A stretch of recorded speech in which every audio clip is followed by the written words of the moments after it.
It's your boy Bernard, and welcome to another episode of the Angry Blerd podcast, where I'll be talking about everything nerdy that has caught my eye this week. So Monday, we got the second trailer for Sonic the Hedgehog 3, and they gave him a gun.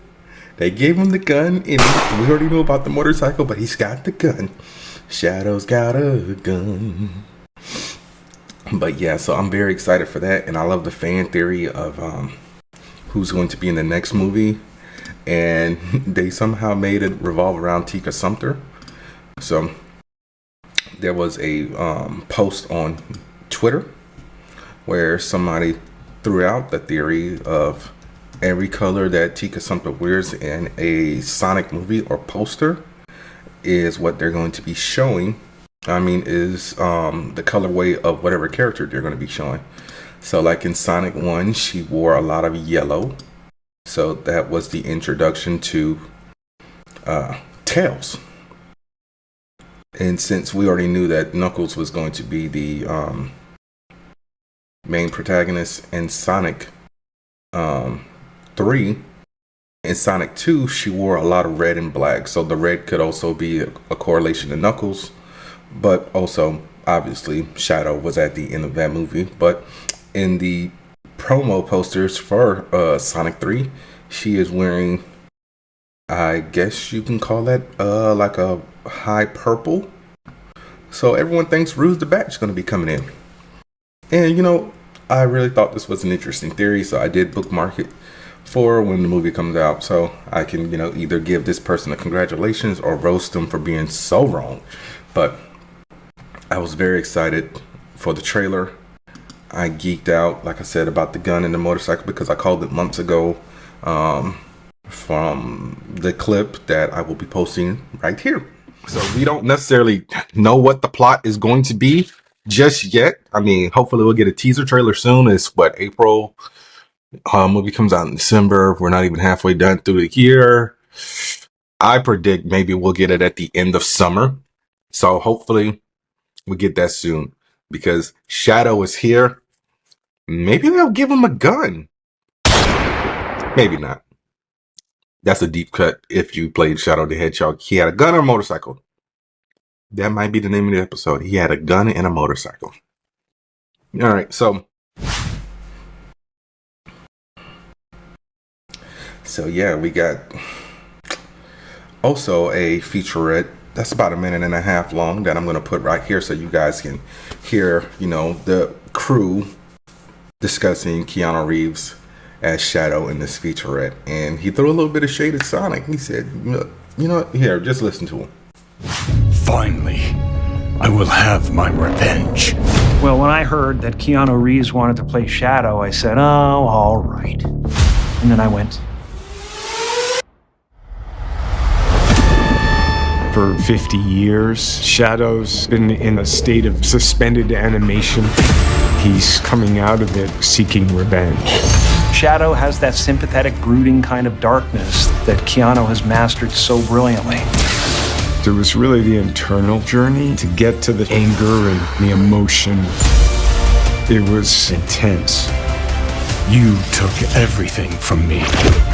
You feel all that anger, but also determination in Keanu's voice. Now humanity will pay the price. Well, that can't be good. He looks just like you. Impossible.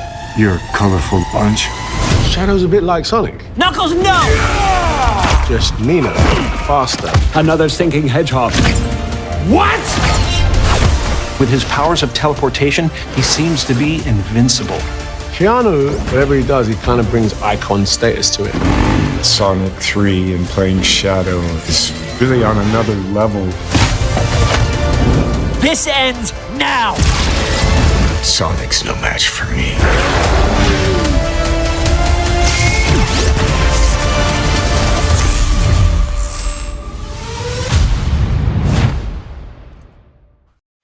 So yeah, I am very excited. Shadow is the reason why I still have my old AOL email address. I made it when Sonic Adventure 2 came out. And I just can't seem to let it go. Although I need to make a new one since this one also has a lot of personal information in it. Like my birthday. Because, when you were a kid, you didn't think of like privacy stuff like that. But yeah, Sonic Adventure, December 20th. Who's going to open the night? This guy. I might go see this movie like 3 times actually. I'm going to go solo, and I'm going with a group of friends. And I forgot to put my phone on Do Not Disturb. So I don't know who's calling me, but they are going to be disappointed. So as a matter of fact, let me turn on Do Not Disturb right now. So I don't know if y'all heard my ringtone, because my phone's in the other room. Alrighty, what is my next story? Okay, so we got some casting updates on Percy Jackson. It's not really updates as in plural, it's just an update, which is singular. So, due to the passing of Lance Reddick as Zeus, they had to get a new actor to play Zeus, and that actor will be Courtney B. Vance. I know a lot of you people don't know him by name. Some of you may know him just for being Angela Bassett's husband, but he's been acting for years. Okay, the man has several films under his belt. So, I think one of the first things I ever saw him in was like The Hunt for the Red October, which is one of the Alex Cross movies. Oh, he was also in The Adventures of Huck Finn with Elijah Wood. That's funny because I'm recording this on a Saturday. I had the second anniversary of my Power Ranger group forming, and we did one of those stupid YouTube quizzes where somebody compiled a bunch of scenes from movies to try to guess the movie, and that was one of the movies. Panther, which is about the Black Panthers. Final Destination 5. Forgot he was in that. Terminator Genesis. He was Miles Dyson. He was in the 2017 version of The Mummy. Joyful Noise. Project Power on Netflix. The Divide. Extraordinary Measures. Oh, I remember that. That's that TV movie with Brendan Fraser and Harrison Ford. Space Cowboys. But a lot of people may know him from American Crime Story, the O.J. Simpson, the People vs. O.J. Simpson American Crime Story. He played Johnny Cochran. He was also on the show that I watched that got canceled too soon, Flash Forward, The Closer. But yeah, he will be taking over the role as Zeus. He's also on Grotesquerie on... Is this actually on FX, or is this one of those FX on who? Okay, it's actually on FX. So yeah, you guys can check that out. It's done by Brian Murphy, the guy who does American Horror Story. But he made the announcement, and he said, "I'll be giving my brother a heavily hug." So we still don't have a release date on when this season will be debuting. I think I said maybe 2 weeks ago when I said that Andrew Day was going to be playing Adina. I think I said like maybe the end of 2025, beginning of 2026. Don't remember. But I like Courtney B. Vance. He's always good in a bunch of stuff. I can't remember what. Oh, he was he on Lovecraft Country? That was him, right? I feel like, yeah, he was the uncle on Lovecraft. Yeah, he was Uncle George on Lovecraft Country. Yeah, I was like, there was something I watched with him like about 3-4 years ago. But yes, he was Uncle George on Lovecraft Country. He was only on the first 3 episodes. Then they killed him off. So, while we're still talking about casting news, let's talk about Voltron. So, the live-action Voltron movie has added 3 new members to the cast. So, we already knew about Henry Cavill joining the cast and Daniel Quintoy. So that's 2 people. So I think this is going to round out the Lion. So we got Sterling K. Brown, who we all know from This Is Us, Black Panther. Trying to think, he was in something recently where he played the bad guy. What was he in where he played the bad guy? Fuck. Let me go to his filmography real quick. And I don't think it was a TV show. Oh, he was also in The People vs. O.J. Simpson. Oh, yeah. Invincible. He's the voice of Angstrom Levy. The black guy who could teleport who got messed up. I was like, I knew he was in something. I just can't remember what it was. Oh, he was also in Atlas with Jennifer Lopez. The Predator, Frozen 2, American Fiction. He was in Split, but the scenes were deleted apparently. But yeah, he's going to be in it. John Kim. Never heard of John Kim by name. I don't think I've ever seen this man in anything. Actually. Oh, great! Wikipedia pulled up a different actor. Pulled up a different John Kim. I'm looking for John B. Kim. Okay, he's an Australian actor of Korean descent. He is known for playing Ezekiel Jones on the TV show The Librarians, which I did not watch. He's on Pandora. Okay, he's on 911 if you guys watch that on Fox. But yeah, I've never seen him in anything because I did not watch Nancy Drew. He's also on the Cruel Intentions show on Prime if you watch that. But yeah, never seen him in anything. And Rita Ora. So we all know of Rita Ora, singer. I believe she was dating Taika Waititi. But I believe she's in the 50 Shades movies. I know she had a cameo in one of the Fast and Furious movies. Which one was it? Fast 5? Fast and Furious 6. Yeah, she was in 50 Shades of Grey, 50 Shades Darker, 50 Shades Freed. She was also in Pokemon Detective Pikachu. I don't remember her being in the movie. I know she had a song for the movie. But she was also in Southpaw. She was in Descendants, The Rise of Red. Something called Wonderwell. A movie called Twist. Also, she did some voice work on Kung Fu Panda: The Dragon Knight. But yeah, those would be the 3 additions to the Voltron film. So I wonder if these are going to be the 5 people piloting the Lions, because this seems about right. You got I guess a little kid. I guess Henry Cavill's going to play maybe the strict captain. Maybe if you watch Legendary Defender, he might be like the Shiro figure. And while Sterling K. Brown might be like Pudge. Was that Pudge? Or I can never remember who piloted the Orange Lion. No, was it Hunk? Because Pidge was the girl who pretended to be a boy. And John Kim might be like the Lance figure. Let's go to cast. So yeah, I think Henry Cavill's gonna be like the Shiro character. Rita Ora is gonna be the princess. John Kim's gonna be like Keith. Sterling K. Brown's gonna be like Lance. And maybe wait, what? 3, 4. Okay, so we need another. I forgot. I thought there was 5 lions. Red, blue, black, purple. Oh wait, that's what it was. I don't think the princess originally had a lion. Yeah, she replaced Keith. So yeah, it was 5 lions. I'm tripping. But yeah, so no release date on when that movie comes out just yet. Hell, no release date on a trailer or anything like that. It's just a bunch of theories saying, hey, we might get the trailer for Super Bowl. They're still casting. I don't think we're going to get a trailer for Super Bowl. But I'm going to take a break.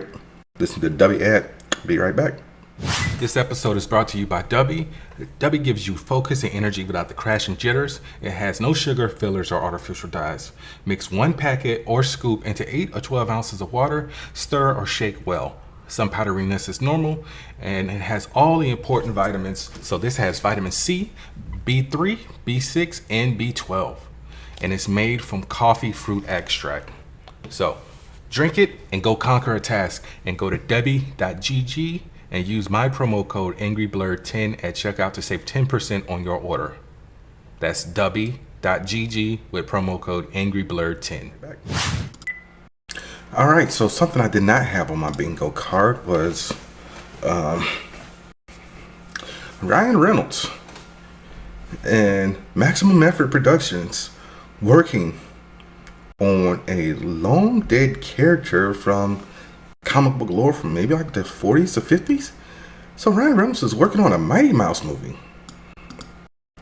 I saw that, I'm like, that can't be true, man. And it's done by Paramount Pictures, which is crazy because I guess so when Mighty Mouse was created, he was created for 20th Century Fox. And that's like back in 1942.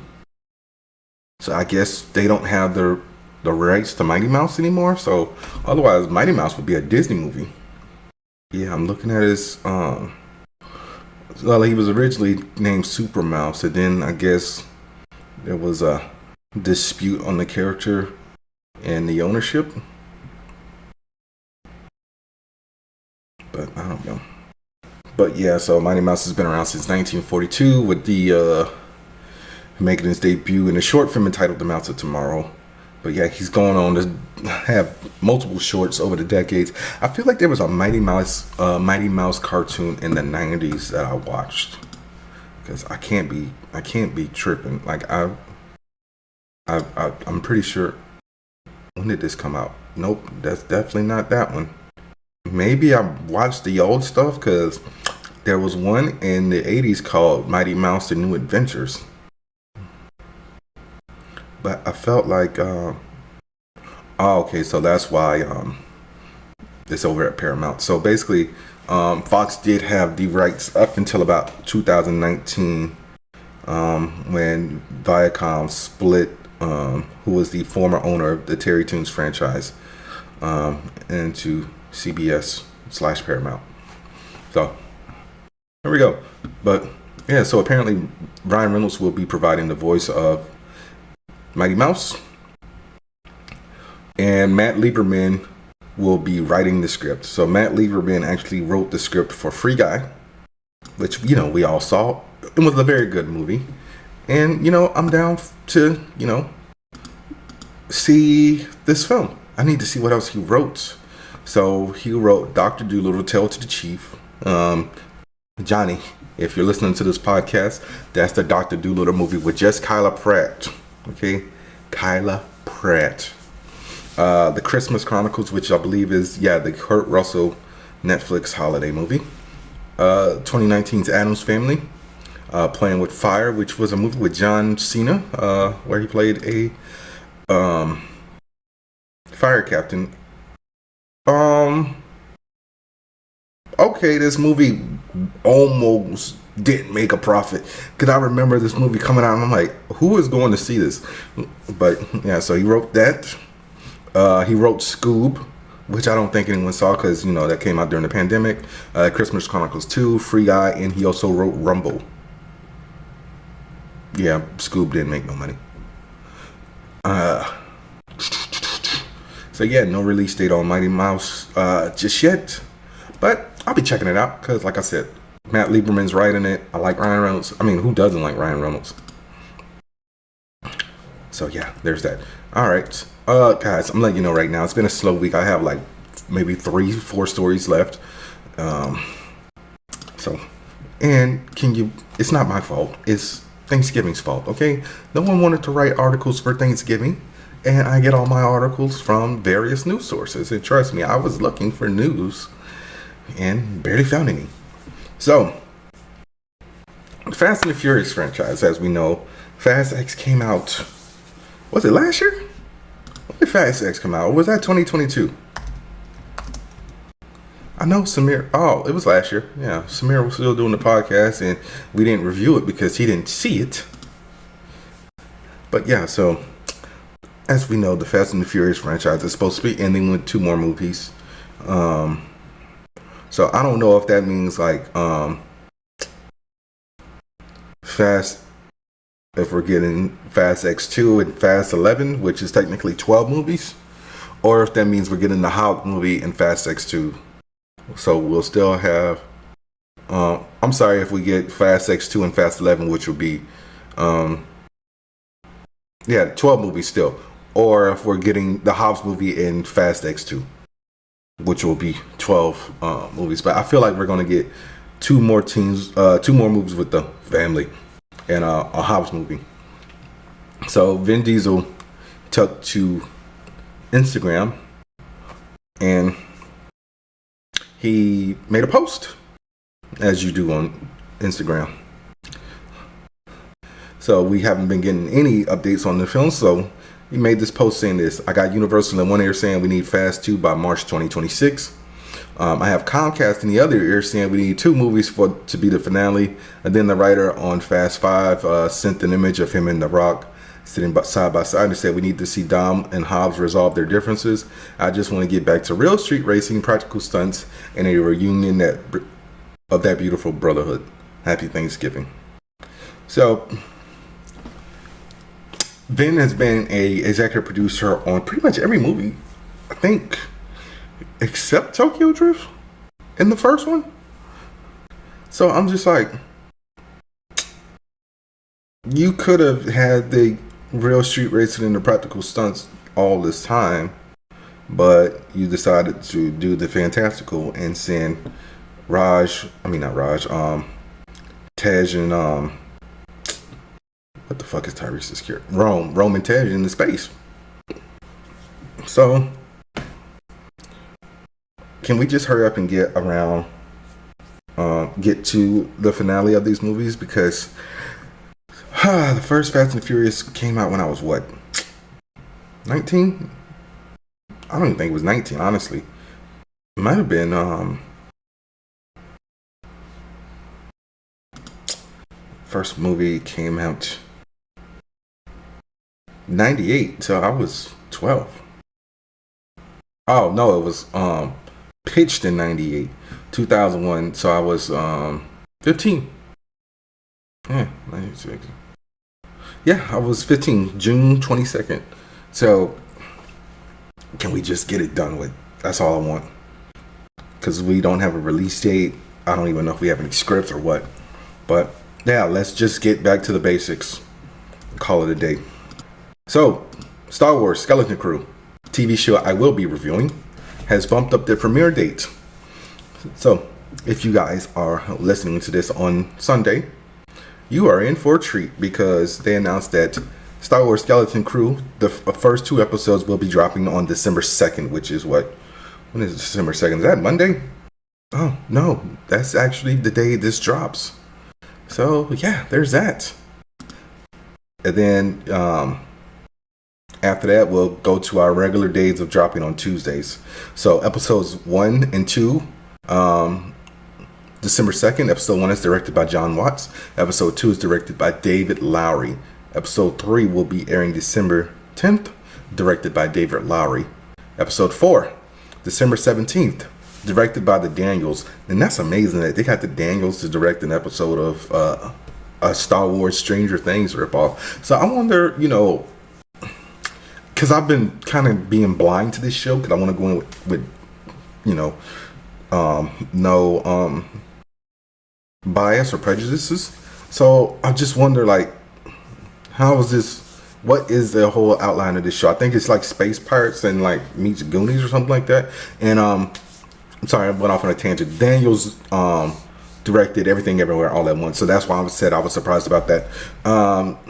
Episode 5, Christmas Eve, that one will be directed by Jake Schreier. I have no idea who that is. I feel like he's directing an episode of The Mandalorian or 2. Episode 6, New Year's Eve, directed by the one, the only, Bryce Dallas Howard, who has directed an episode of almost every single Star Wars show since The Mandalorian, I believe. So yeah, Bryce Dallas Howard played Gwen Stacy in Spider-Man 3. We all know her for playing, is it Claire? In Jurassic World? Yeah, Claire Dearing. She played Elton John's mom in Rocket Man. She was Kate Connor in Terminator Salvation. She was Victoria and this was Twilight Saga Eclipse as well. So I am checking this. Do they not have her director credits on Wikipedia? That's crazy. Because you go to her filmography. Oh, here we go. So yeah, she directed 1, 2, 3 episodes of The Mandalorian, an episode of the Book of Boba Fett. So she didn't do anything for Ahsoka. And she provided the voice of Yaddle in Tales of the Jedi. Episode 7 airs January 7th, and that one's directed by Lee Isaac Chung. And episode 8, which is the finale, which will air January 14th, is directed by John Watts. So I only know 3 of these directors. The Daniels, like I said, who did Everything Everywhere All at Once. Bryce Dallas Howard, I gave you her rundown, and John Watts has directed Tom Holland's Spider-Man trilogy as well as Cop Car. So if you guys haven't seen Cop Car with Kevin Bacon, check that movie out. Okay, it's a very good movie, and John Watts is actually one of the co-creators on this show. And apparently, he also did some direction for Onion News Network and music videos for Fatboy Slim and Swedish House Mafia. All right. Also directed a few episodes of The Old Man, and he did Wolves. Next story. Tom Cruise, the man who loves to do his own stunts. He's got a new movie coming out, and that movie is called Deeper. So this is going to be a supernatural thriller, which is a surprise from Tom Cruise, because Tom Cruise just seems to be a one-trick pony as of the last maybe 20 years of his career. Because when he came out, he was on the comedy trip with Risky Business, and then he decided to go more into the dramatic action breakout with movies such as Days of Thunder, Top Gun. Then he went back to drama with Rain Man. I forgot he was in The Outsiders. But yeah, so Tom Cruise has never done anything like sci-fi. Maybe Oblivion, but even then, would you consider it Oblivion? I mean, not sci-fi, but horror. Yeah, because Oblivion is more sci-fi. So Tom Cruise will always stick. Closest thing to horror he did is The Mummy. All right, so seeing this on his filmography was surprising. So this is going to be directed by Doug Liman. So Doug Liman did Jumper, which I need to rewatch. It's about time for my annual rewatch of Jumper. He also did Edge of Tomorrow and American Made. They didn't really say what Deeper was about. Let me see if I can find any rundown on that, because it's not on his filmography just yet on Wikipedia. Yeah, this says that the story follows a disgraced former astronaut hired to take a submersible to the deepest parts of the ocean to explore the newly discovered trench. Supernatural events transpire as the vehicle gets closer to its destination, and he is confronted by a sinister and dangerous force. So that actually sounds good. Is this about the submersible that blew up 2 years ago? Because that's what it sounds like. Is this the Titan movie? But yeah, I'm gonna check it out. You can never really go wrong with a Tom Cruise movie unless it's Vanilla Sky, because that movie is just a head fuck. Last story, guys. So in a world where people borrow from other people to make things, Quicksilver's a Flash, Namor's Aquaman, so on and so forth. I don't think I've ever seen it so blatant in video games. So Tencent is a company. I didn't even know they made video games. I thought they made phones and stuff. Let me look up Tencent real quick. Yeah, they're a multi-million-dollar conglomerate. So I didn't know that they made video games, products and services. Okay, Tencent Games. Yeah. Okay, apparently they've had several video game companies over the years, but that's neither here nor there. So we're going to talk about Light of Motiram, which is, if you look at this game, it is a blatant ripoff of Horizon Zero Dawn. So this is a free-to-play survival game where nature meets machine. So the screenshots and the gameplay reveal videos of a visual style similar to Horizon Zero Dawn in Forbidden West, complete with robot beasts in a post-apocalypse setting. So yeah, they posted a 7-minute trailer showing the video, showing the game's gameplay. In the intro, people are saying it looks like the Destiny Wake Up Guardian opening. But yeah, this looks like Monster Hunter meets Pal World meets Horizon. So I'm gonna put the video on the Angry Blerd page and y'all check it out. But I saw that and I was just like, oh, we got Horizon at home. It's like, oh, frame for frame, like even like how is this being made? This is like McDonald's. And if you're of a certain age, you know that reference. But I just saw that and I was just like, this is just crazy that they can just get away with this. I mean, they might not get away with it depending on, Sony's lawyers or whatnot. But yeah, that's it, guys. Like I said, slow week. So we got an episode that's like, 28 minutes. So this is your boy Bernard. That was another episode of the Angry Blerd podcast. Be sure to rate, review, subscribe, tell a friend to tell a friend. You can follow us on Facebook, Instagram, TikTok for now, Twitter, and soon there will be an avatar either here in the middle at the top or the middle at the bottom for Blue Sky. All of it is Angry Blerd Pod, okay? Same thing with the YouTube. I'll see y'all next week where I will be reviewing the first 2 episodes of Skeleton Crew. All right, peace.